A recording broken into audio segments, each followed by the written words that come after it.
Selanjutnya, karena acara ini berkaitan dengan metodologi, ini sangat penting.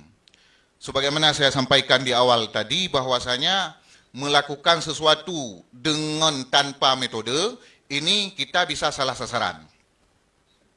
Jadi metode apalagi di dalam melakukan penulisan, ini sangat urgen, sangat penting.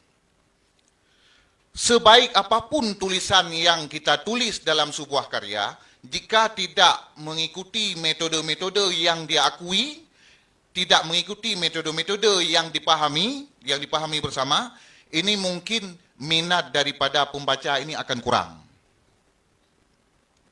Saya ingin memberikan satu contoh, bukan perbandingan ya, bukan tujuan juga untuk merendahkan. Saya ingin menyampaikan sebuah fakta sejarah. Dalam mazhab Syafi'i kita kenal kitab induk fikihnya adalah Al-Um. Itu kita kenal, kita akui, ijma' itu. Ijma' ulama mazhab Syafi'i, kitab induk dalam mazhab Syafi'i dalam bidang fikih, itu Al-Um. Yang isinya secara keseluruhan yaitu hukum fikih, dan juga ada beberapa bagian yang berisi dengan metode istimbat, seperti Ibtalul Istihsan dan sebagainya. Jadi kitab Al-Um ini merupakan imla yang disampaikan oleh Imam Syafi'i, lantas imla itu ditulis oleh Ar-Rabi' bin Sulaiman Al-Muradi. Sebagian isi daripada Al-Um ini dikutip oleh Ar-Rabi' dari Al-Buwaiti. Malah ada ulama yang juga mengatakan sebenarnya ini tulisan Al-Buwaiti, tapi ini dibantah oleh para ulama-ulama yang mayoritas. Ar-Rabi' Al-Muradi merupakan orang pertama yang memberi nama kitab itu Al-Um. Dia mengisyaratkan bahwa kitab ini adalah induk dalam mazhab Syafi'i. Tetapi Ar-Rabi' Al-Muradi dalam menulis kitab Al-Um ini tidak membuat sistematika penulisan yang runtut sebagaimana kita lihat dalam Al-Um yang tercetak sekarang.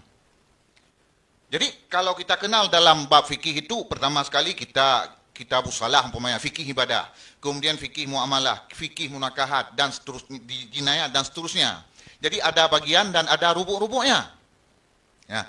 Tapi Ar-Rabi' Al-Muradi tidak membuat runtut seperti itu, namun di dalam sebagian persoalan fikih yang seharusnya terletak dalam bab ibadat justru diletakkan di dalam bab nikah umpamanya.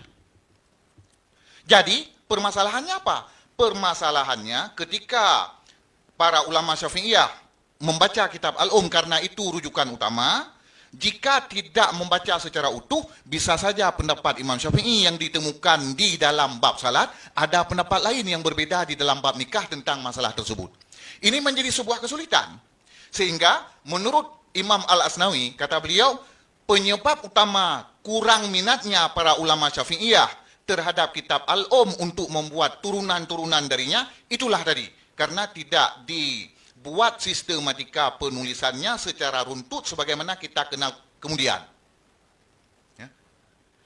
Orang pertama sekali yang menulis kitab Al-Um dengan bentuk seperti sekarang ini yaitu Imam As-Sirat Al-Bulkini. Beliau meninggal tahun 805 Hijriah. Pada awal abad 9. Berarti berapa abad, berapa ratus tahun kitab Al-Um terbiarkan seperti itu.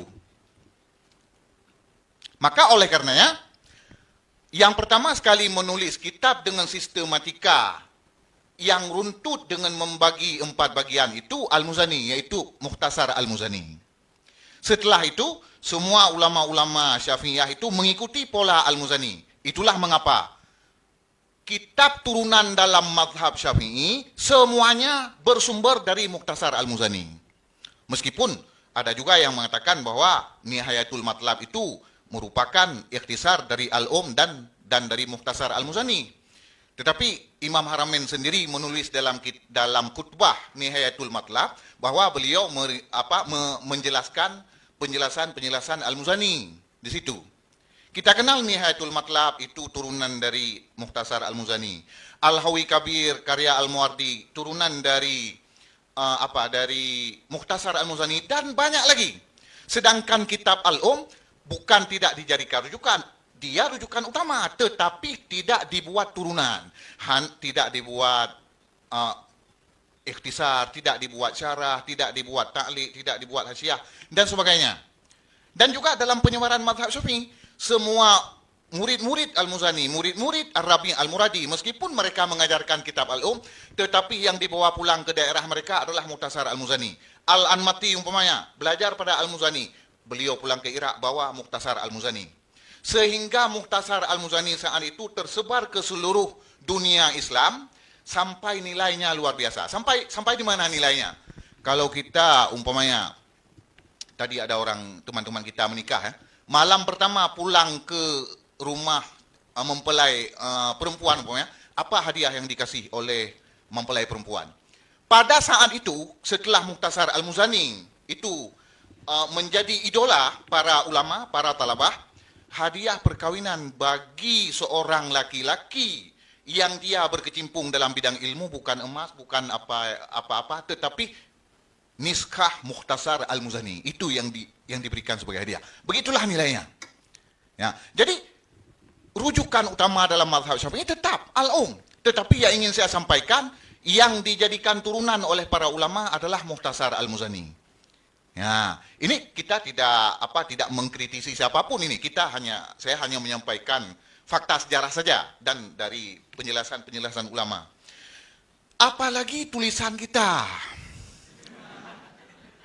Kalau tidak mengikuti metodologi, tidak punya metode, ya setelah kita tulis mungkin 2 bulan ke depan ketika kita beli bawang di pasar, ya di kertas untuk menaruh bawang itu kita lihat itu ya. Ya, kita beli martabak duren umpamanya nanti di gedung dan sebagainya ya. Ya, ketika kita buka, ya, oleh siapa? Sudah ada nama kita di pembalut martabak itu. Ya, jadi disinilah pentingnya metodologi bagi kita dalam melakukan sebuah pekerjaan yang serius, apalagi dalam menulis. Oleh karenanya, dalam kesempatan ini saya mengajak kepada kita semua, mahasantri khususnya, untuk belajar secara tekun, untuk berinteraksi secara fokus dengan musannif daripada kitab ini, di mana sebagaimana saya sampaikan tadi, ini sebuah kehormatan yang luar biasa. Kitab ini ditulis dengan launching pertama di ma'had kita dan masih perawan. Ya, demikian yang perlu saya sampaikan sebagai sedikit motivasi bagi adik-adik semuanya.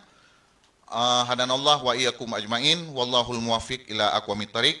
Assalamualaikum warahmatullahi wabarakatuh.